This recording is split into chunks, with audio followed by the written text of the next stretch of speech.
കാണാൻ കഴിയുകയില്ല. അതുപോലെ റസൂലുള്ളാഹി തങ്ങൾ പറയുന്നു, വത്താരികുൽ സുന്നത്തി, എന്റെ സുന്നത്തിനെ ഉപേക്ഷിക്കുന്ന ആളുകളുണ്ട്.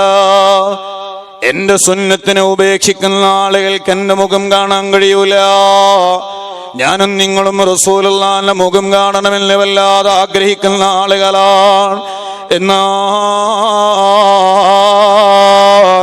റസൂലുള്ളാഹിന്റെ സുന്നത്ത് ഒഴിവാക്കുന്നവരാണോ?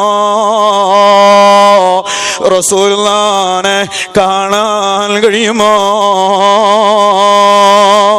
ഫുളൈൽ ഇബ്നു ഇയാദ് റളിയല്ലാഹു അൻഹു വുളു എടുക്കുന്ന സമയത്ത് 3 തവണ കഴുകുക എന്ന സുന്നത്ത് ഒരു തവണ ഒഴിവാക്കി പോവുകയാ. അന്ന് എന്തോ ഒരു തിരക്കുള്ള കാരണം കൊണ്ട് 1-2 തവണ മാത്രമാണ് കഴുകിയത്. 3 തവണ അന്ന് കഴുകാൻ കഴിഞ്ഞില്ല. അന്ന് രാത്രി ഉറങ്ങുന്ന സമയത്ത് റസൂലുള്ളാഹിനെ സ്വപ്നം കാണുന്നു. കാന മുതഗയ്യിറല്ലോ, തങ്ങളുടെ മുഖം വിവർണമാണ്. ചോദിച്ചു, തങ്ങളെ എന്തേ ഫുളൈലിന്റെ ഭാഗത്ത് വല്ല അപാകതയും സംഭവിച്ചിട്ടുണ്ടോ? അങ്ങയുടെ മുഖമാകെ വിവർണമാണല്ലോ. ആ സമയത്താണ് ലോകത്തിന്റെ നേതാവ് പറയുന്നത്, യാ ഫുളൈൽ ഇന്നകും തദ്ഉന മഹബ്ബതി വതതുറുകൂന സുന്നതി, നിങ്ങൾ എന്നോട് വലിയ സ്നേഹമുണ്ട് എന്നിങ്ങനെ വാദിക്കുന്നു, പറഞ്ഞു നടക്കുന്നു, പ്രകടിപ്പിക്കുന്നു. പക്ഷേ എന്റെ സുന്നത്ത് ഒഴിവാക്കുന്ന ആൾക്ക് എന്ത് മഹബത്താണ് ഫുളൈലേ. കുറഞ്ഞ ദിവസം കഴിഞ്ഞാൽ ചെറുപ്പക്കാരാ, ന്യൂ ഇയർ വരാൻ പോവുകയാണ്. സുബ്ഹാനല്ലാഹ്, റജബ് മാസത്തിലെ പാതിരാ സമയത്ത് ഡിസംബർ 31 ന്യൂ ഇയർ എന്നും പറഞ്ഞിട്ട് അടിച്ചു പൊളിക്കാൻ നിൽക്കണ്ട. ഇന്നത്തെ വെള്ളിയാഴ്ചത്തെ നബാത്തിയ ഖുതുബ ഇങ്ങനെ ഓതുമ്പോ ശ്രദ്ധിച്ചവർക്ക് അറിയാം, റജബ് മാസം എന്ന് പറയുന്ന പവിത്രമായ മാസത്തിനെ ബഹുമാനിക്കാതെ ഏതെങ്കിലും ഒരാൾ അധാർമികമായ തോന്നിവാസമായ പ്രവർത്തനങ്ങൾ ചെയ്താൽ അല്ലാഹു തആല അവനുള്ള ശിക്ഷയെ വെച്ച് താമസിപ്പിക്കൂല. അവന് ശിക്ഷ റൊക്കമായി നൽകുന്നതാണ്. കാരണം റജബുൽ ശഹ്റുല്ലാഹ്, റജബ് അല്ലാഹുവിന്റെ മാസമാണ്. പോരാ, റജബുൽ ശഹ്റുൽ ഇസ്തിഗ്ഫാർ,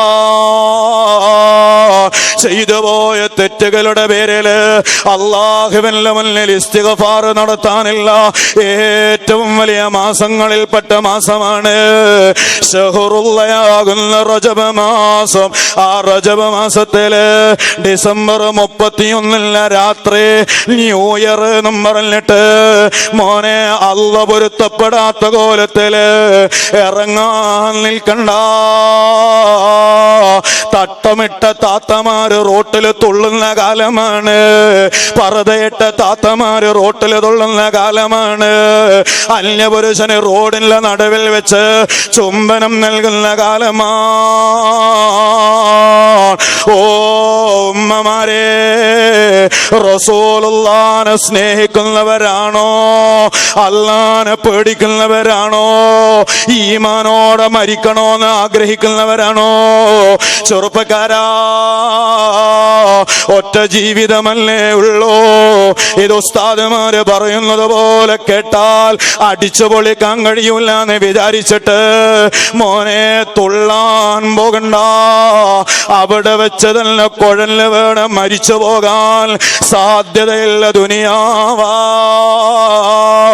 ഗാനമേളക്ക് പാട്ട് പാടുമ്പോ കുഴല് വേണം മരിച്ച ആളുകളെ നമ്മൾ വായിച്ചതാണ് കേട്ടോ.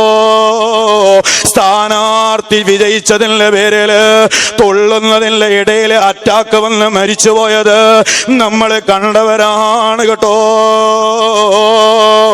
ആര് മരിച്ചാലും ഞാൻ മരിക്കൂല എന്നുള്ള വല്ലാത്തൊരു ഊക്കുള്ള ചെറുപ്പക്കാരനാണോ? നിന്നോട് വയലില്ല, നിന്നോട് ഉപദേശമില്ല, നിന്നോട് ദീന് പറയുന്നില്ല. ഇത് അള്ളാഹുവിനെ പേടിക്കുന്ന യുവാവിനോടാ, റസൂലുള്ളാഹിനെ സ്നേഹിക്കുന്ന യുവാവിനോടാ. ന്യൂ ഇയർ വരുമ്പോ എടാ തുള്ളിച്ചാടലല്ലോ, അള്ളാഹുവിലേക്ക് ഒന്നുകൂടെ മടങ്ങാനുള്ള സമയമാണ്. പടച്ചോനെ, ഖബറിലേക്കുള്ള ദൂരം കുറഞ്ഞു വരികയാണല്ലോ. പള്ളിക്കാട്ടിലെന്നെ കൊണ്ടുപോയി അടക്കാനുള്ള ദിനങ്ങള് ഒന്നുകൂടെ ഒരു വർഷം കൂടെ കൊഴിഞ്ഞു പോയല്ലോ. ഈ ചിന്തയാണ് നമ്മളുടെ മനസ്സിൽ വേണ്ടത്. അല്ലാഹു നല്ലവരെ കൂട്ടത്തിൽ നമ്മൾ പെടുത്തി തരട്ടെ. അവസാനിപ്പിക്കട്ടെ. മൂന്നാമതായി അല്ലാഹുവിന്റെ റസൂൽ പറഞ്ഞു,